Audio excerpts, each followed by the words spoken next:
Vous êtes-vous déjà demandé ce que c'était que de créer une entreprise qui gagne $1 million?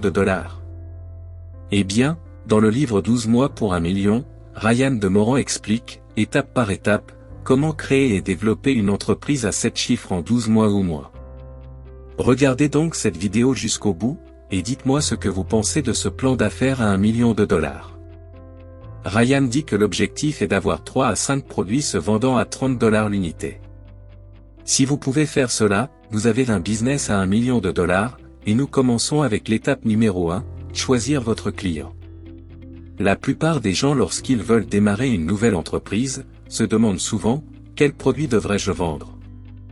Mais ce n'est pas la bonne question à se poser au début. Imaginez que vous êtes un tailleur. Il est impossible de confectionner un beau costume ajusté pour un client si vous ne connaissez pas sa taille, et ses mensurations. Un tailleur mesure soigneusement les dimensions de son client afin de lui confectionner un costume parfaitement adapté. De la même manière, nous devons comprendre notre client afin de fabriquer le produit parfait. Le produit s'adapte alors spécifiquement à lui, et plus nous sommes spécifiques, mieux c'est. Vous voulez choisir une personne très spécifique et résoudre un problème très spécifique. Cela vous donne une chance beaucoup plus élevée de construire une forte communauté de clients, et vous donne un avantage concurrentiel sur d'autres entreprises qui pourraient avoir des produits similaires. Prenons le café par exemple. Ces exemples sont des entreprises réelles. Nous avons une entreprise qui se concentre sur les buveurs de café haut de gamme, ceux qui veulent savoir d'où viennent les grains de café, où ils ont été torréfiés, le type de torréfaction, et la fraîcheur des grains de café. Puis nous avons une deuxième société, et encore, c'est une vraie société et elle ne vend du café qu'aux propriétaires d'armes conservateurs. La publicité de cette entreprise ne parle pas de saveurs, de fournisseurs ou de méthodes de préparation du café. Ils se montrent simplement en train de tirer avec leurs armes et invitent d'autres propriétaires d'armes à boire leur café. Aujourd'hui, ces deux entreprises font un tabac. Elles vendent le même produit, mais à un public très différent et spécifique, et elles ne se font aucune concurrence. Étape numéro 2, développez votre premier produit. Maintenant que nous savons à qui nous vendons, nous pouvons développer notre produit qui correspond à leurs besoins spécifiques. Ryan recommande d'utiliser des produits physiques comme meilleur moyen d'entrer dans une nouvelle industrie. Et lorsque vous développez votre premier produit, vous pouvez suivre ce processus en 3 étapes. D'abord, vous devez faire des recherches sur le produit. Puisque vous avez déjà votre client idéal, il est temps de voir ce qu'il en dit. En vous engageant auprès de votre client idéal, vous apprendrez exactement ce qu'il recherche et quels sont ses problèmes avec des produits similaires, ce qui vous permettra de créer un produit qui résout ces problèmes spécifiques.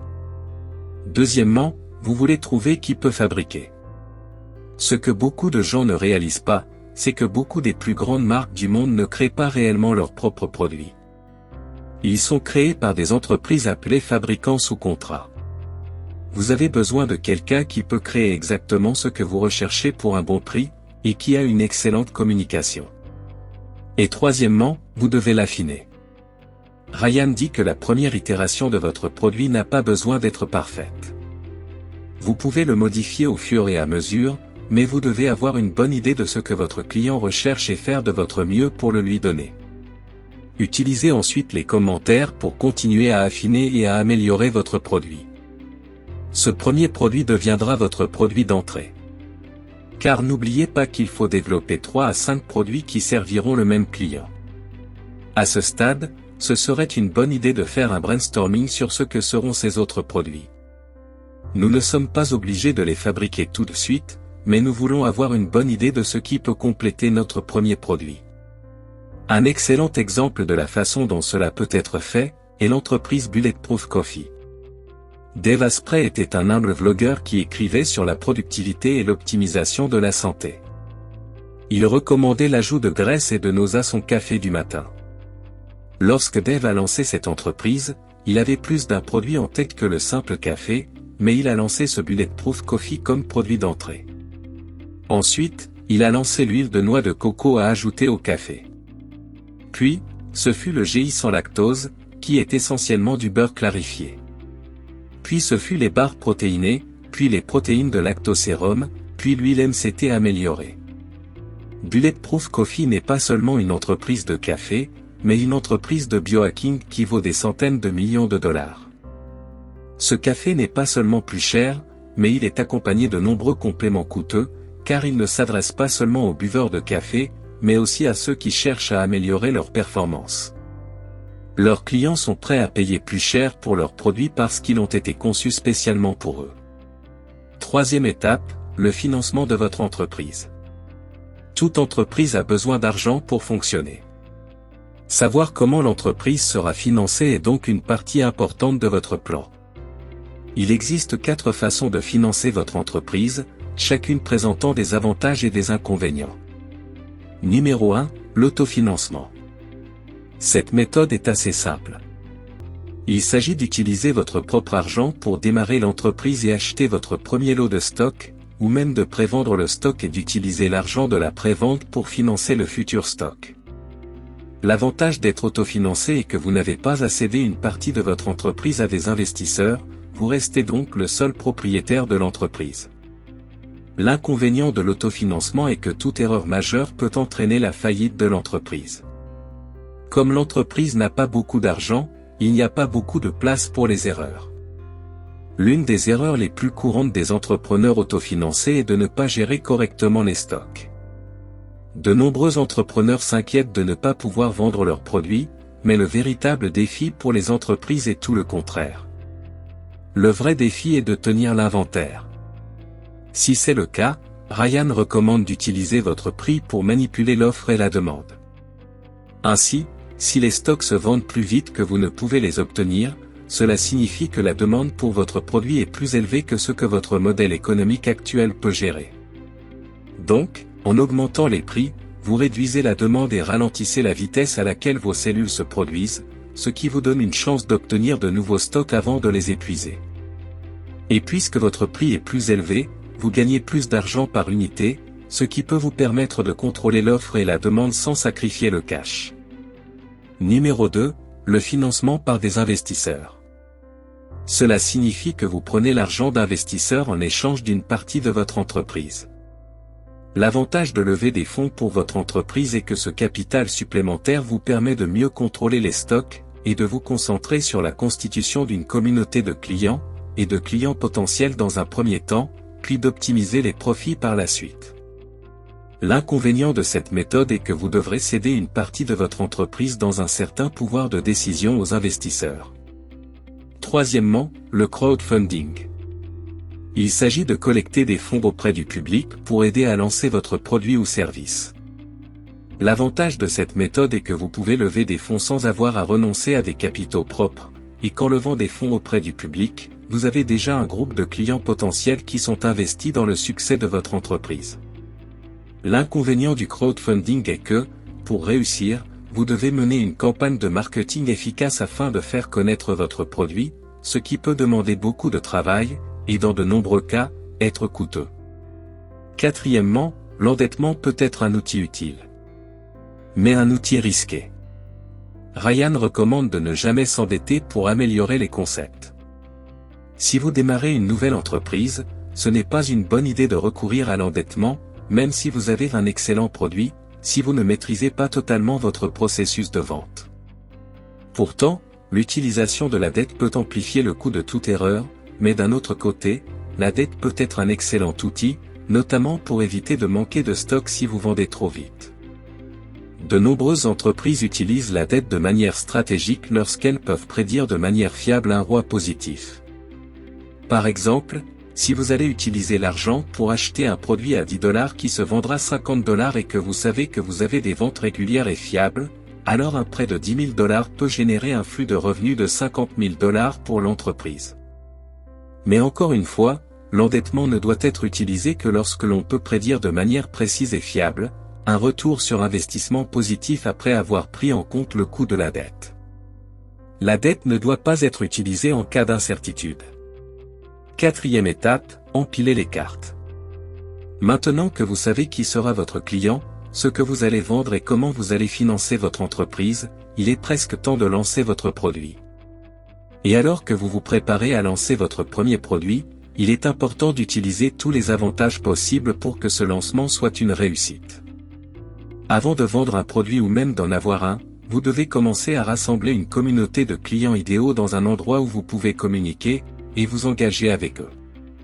Et dans le monde d'aujourd'hui, nous disposons de nombreux outils pour rassembler facilement une communauté. Que vous utilisiez Facebook, Instagram, YouTube, TikTok ou toute autre plateforme, l'objectif est de diffuser des publicités et du contenu qui s'adresse à ce public très spécifique. Par exemple, si vous allez vendre du café à des buveurs haut de gamme, vous pouvez créer un contenu éducatif sur les différents types de café et les différentes méthodes d'infusion. Vous pouvez aborder certains des problèmes que les clients rencontrent dans votre espace et la manière dont vous les résoudriez, tout en donnant des nouvelles de l'évolution de votre propre produit. Et à mesure que le jour de votre lancement approche, vous pouvez commencer à identifier les membres de votre public qui sont prêts à acheter votre produit et créer un spécialiste composé uniquement des clients les plus intéressés. Et le livre nous donne un très bon exemple de la manière de procéder. Vous pouvez faire un post et dire « Et les gars, nous sommes très excités de lancer ce produit, mais dans cette première série, nous n'en avons que 500. Donc si vous voulez en avoir un, laissez un commentaire ci-dessous et nous vous mettrons sur une liste spéciale de lancement. » Ainsi, vous aurez un accès anticipé au produit avant tout le monde. Cela vous aidera à identifier les personnes prêtes à acheter, et vous permettra de les contacter plus facilement lorsque vous lancerez un produit. 5e étape, le lancement de votre premier produit. À ce stade, vous devriez avoir une bonne idée de l'endroit où vous allez héberger votre produit, de l'endroit où vous aurez votre stock et de la manière dont vous allez l'expédier à vos clients. Ryan recommande d'utiliser le moyen le plus simple et le plus efficace pour démarrer. Dans de nombreux cas, Amazon peut être une excellente première étape, puisque l'hébergement, le stockage et l'expédition sont déjà pris en charge.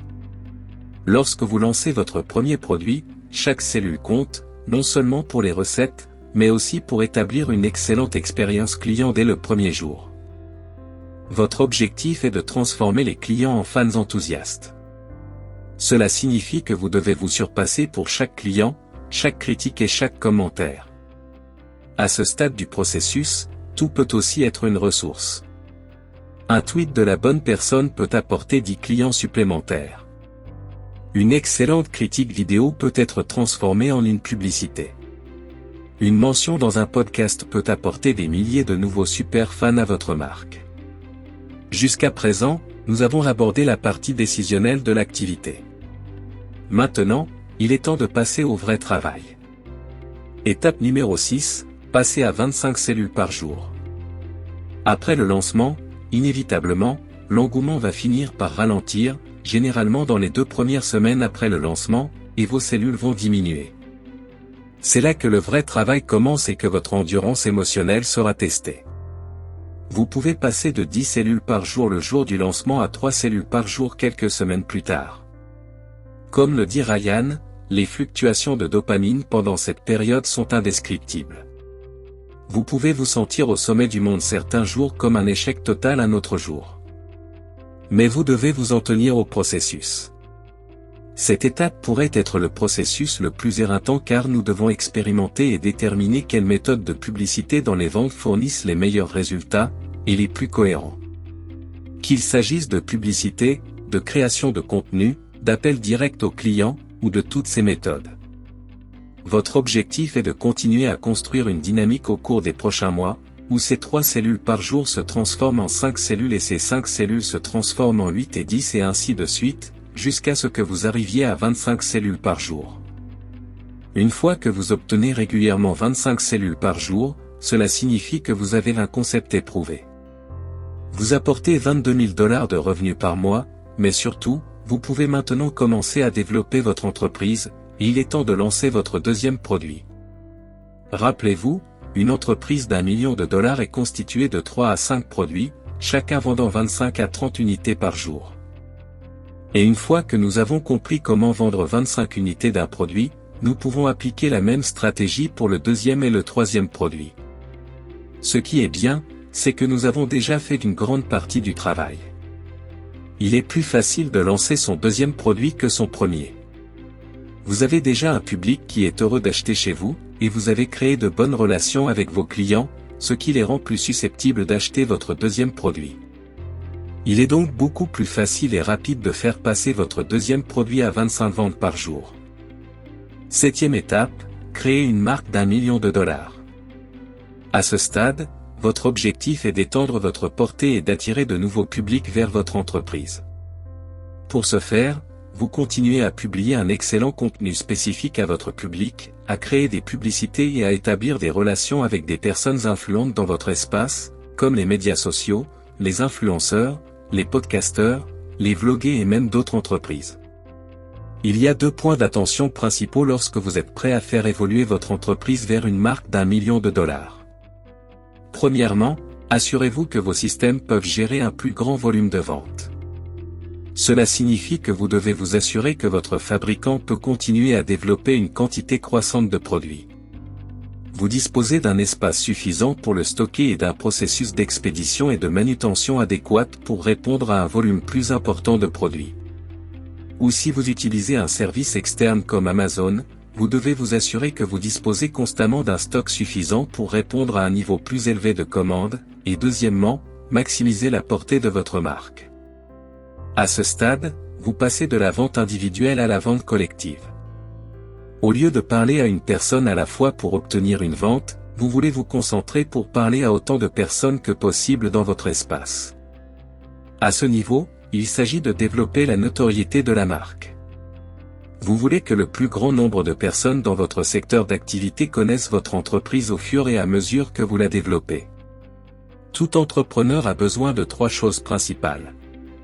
Un esprit critique pour prendre de bonnes décisions, un certain niveau de mathématiques pour être capable de suivre son activité, et une compréhension du fonctionnement de la technologie.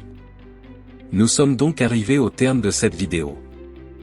Si vous avez aimé, n'oubliez pas de nous laisser un pouce bleu, et de vous abonner pour ne rien manquer sur notre chaîne. Et comme toujours, merci d'avoir regardé et on se dit à très bientôt, dans une prochaine vidéo.